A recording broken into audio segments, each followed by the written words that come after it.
డబ్బు, అనారోగ్యం, ఉద్యోగం, వ్యాపారం, అప్పులతో బాధపడుతున్నారా? మీకోసమే లాంచ్ యువర్ ఫ్యూచర్ ప్రోగ్రామ్.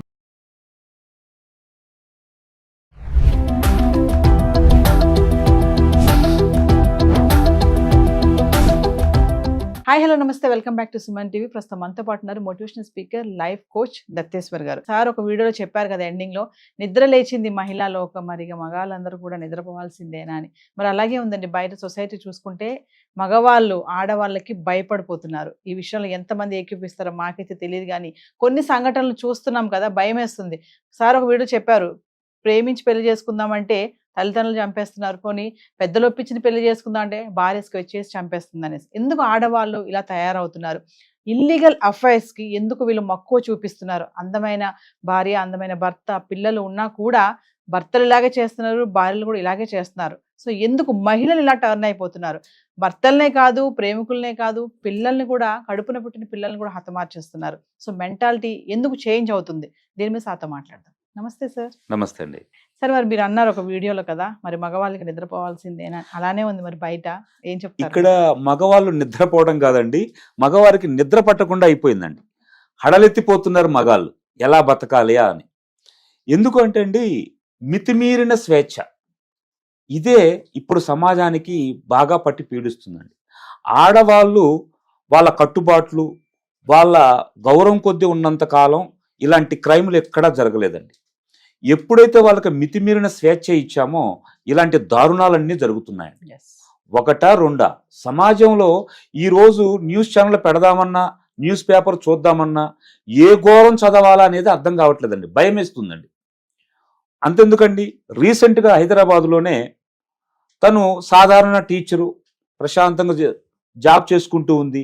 తను భర్త డ్రైవరు, 3 పిల్లలు, బాగా నడుస్తున్న సంసారం. ఇంతలోనే ఏదో 10th క్లాస్ మీట్ అని చెప్పేసి, గ్రూప్ మీట్ అని చెప్పేసి పిలిచారు. అక్కడ పరిచయం ఏర్పడింది. పరిచయం ఏర్పడి ఏదో ఆకర్షణకు లోనైపోయి అదే జీవితం అనుకొని దారుణంగా 3 పిల్లల్ని విషమిచ్చి చంపి చేతులారా తన సంసారాన్ని తనే నాశనం చేసుకుంది. దీనంతటికి కారణం ఏమంటారు? మితిమీరిన స్వేచ్ఛ. నీ కుటుంబం బాగుంది, నీ కుటుంబ బాధ్యతలు నువ్వు నిర్వర్తించాలే తప్ప ఎక్కడికో వెళ్ళి నీ కామదహనానికి కుటుంబ సభ్యులు మొత్తాన్ని దహించి వేస్తున్నాం. ఇది క్షమించరాని నేరవండి, ఇలా జరగకూడదు. దీనికి సమాజం కూడా కొన్ని పరిమితులు ఇవ్వాలండి. అదేంటండి, ఆడవాళ్ళమి మేము ఇలా తిరగకూడదా, మేము బయటికి రాకూడదా, జీన్స్ ప్యాంట్లు వేసుకోకూడదా, మిడ్డీలు వేసుకోకూడదా అని వాదించే వాళ్ళకి నేను ఒక్కటే చెప్తున్నానండి, ఎండ్ ఆఫ్ ద డే నువ్వు, నీ కుటుంబం, నీ పిల్లలు వాళ్ళు బాగుండాలండి. అంతేగాని నువ్వేదో ఫ్యాషన్ అంటూ, మోడర్న్ యుగం అంటూ 10 మందిలో తిరిగితే నిన్ను గౌరవించరండి. తద్వారా నిన్ను గౌరవించకపోగా నీ కుటుంబాన్ని కూడా బజారు పడిపోతుంది. అందుకే కట్టుబాట్లు పాటించినంత కాలం ఆడవారిని దేవతల్లా కొలిశారండి. ఇప్పుడు బజార్లో, అంగళ్ళలో ఉన్న బొమ్మలా చూస్తున్నారండి. ఇది ఆడవారికే మంచిది కాదండి. నేను ఇలా చెప్తున్నానని చాలా మంది లేడీసు నన్ను అవమానకరంగా కామెంట్లు పట్టొచ్చు. నేను ఇది అందరికీ చెప్పట్లేదండి. కొంతమంది మితిమీరిన స్వేచ్ఛ తీసుకొని ఫ్యాషన్ పేరుతో, మోడర్న్ యుగం పేరుతో చాలీచాలన బట్టలు వేసుకొని కుటుంబ గౌరవాన్ని బజార్లో పోసేసి స్పాయిల్ చేసేసుకుంటున్నారు. ఒక్క విషయం చెప్పండి సార్, ఇప్పుడు ఇల్లీగల్ అఫైర్స్ కి అంటే మెయిన్ రీజన్ ఏముంటుందంట? అంటే సెక్షువల్ రిలేషన్ కోసమే వెళ్ళిపోతున్నారా వీళ్ళు, లేకపోతే ట్రాప్ లో పడిపోతున్నారు అనుకోవాలా, లగ్జరీ కోసం వెళ్ళిపోతున్నారు అనుకోవాలా? దీంట్లో 2 రకాలు ఉన్నాయండి. కొన్ని కుటుంబాల్లో స్త్రీలు ఉన్నారు, భర్త బాగుంటాడు, బిజినెస్ బాగుంటుంది, ఆర్థిక పరంగా అంతా బాగుంటుంది, పిల్లలు బాగా చదువుకొనే ఉంటారు. సాధారణంగా భర్తలు బిజినెస్లో బిజీ ఉంటారు, కొన్నిసార్లు వాళ్ళతో టైం స్పెండ్ చేయలేకపోవచ్చు, వాళ్ళకి ప్రేమగా మాట్లాడలేకపోవచ్చు బిజినెస్లో ఉన్న టెన్షన్స్ వల్ల. అది భార్య అర్థం చేసుకోవాలండి. అతను అంతా చేస్తుంది కుటుంబం గురించి, పిల్లల గురించి, మీ భవిష్యత్తు బాగుండాలనే ఇన్ని టెన్షన్స్ తీసుకుంటూ రాత్రి అనక పగలనక కష్టపడుతూ ఉన్నారు. అంత మాత్రాన, నిన్ను పలకరించినంత మాత్రాన నీ మీద ప్రేమ చూపించట్లేదని నువ్వు వేరే వాడికి ఆకర్షణకు లోనయ్యి కేవలం కామం కోసం వాళ్ళతో వెళ్ళి జీవితాన్ని సర్వనాశనం చేస్తున్నారండి.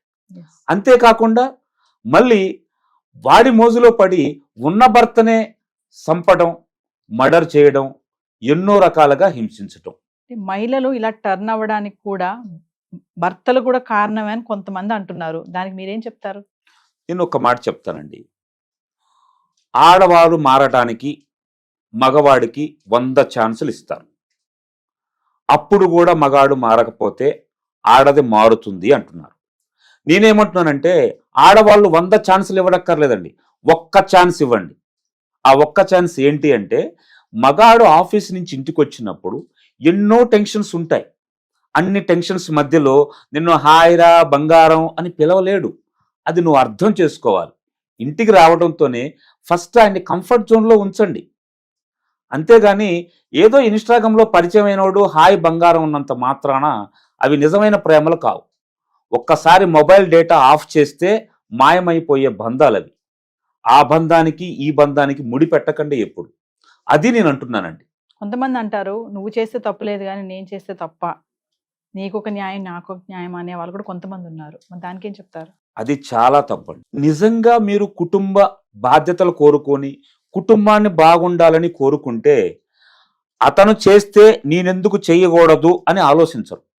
అతను చేస్తే అతని చేత దాన్ని ఎలా మార్పించాలి, అతన్ని మంచి దారిలో ఎలా పెట్టాలి అని ఆలోచిస్తారే తప్ప అతను చేశాడు కాబట్టి నేను చేస్తాను అనడం చాలా తప్పండి. ఇప్పుడు wife and husband relationship strong గా ఉండాలి అంటే, ఎటువంటి అనుమానాలు ఏమి ఉండకుండా ఉండాలి అంటే ఎలాంటి రిలేషన్షిప్ మెయింటైన్ చేయాలి అంటారు? భార్యాభర్తలు అన్యోన్యంగా ఉండాలి అంటే 4 సూత్రాలు పాటిస్తే చాలండి.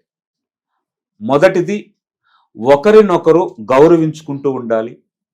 ఎవరైనా మంచి పని చేస్తే వెంటనే అభినందించాలి. ఒకరు కోపంగా ఉంటే ఇంకొకరు శాంతంగా ఉండాలి. ఒకరు గొడవ పడుతూ ఉంటే ఇంకొకరు తగ్గి ఉండాలి. చూడండి, మనల్ని నమ్మి వచ్చిన వాళ్ళు, మన కోసం జీవితాన్ని పంచుకుంటున్న వాళ్ళు ఏమి ఒక మాట అంటే ఒక మెట్టు దిగుంటే తప్పులేదు కదా. మన భవిష్యత్తు గురించే తగ్గుండాలి. ఒకరినొకరు గౌరవించుకోవాలి. అప్పుడే ఆ దాంపత్యం కలకాలం అన్యోన్యంగా సంతోషంగా ఉంటుందండి. Thank you sir. Thank you అండి.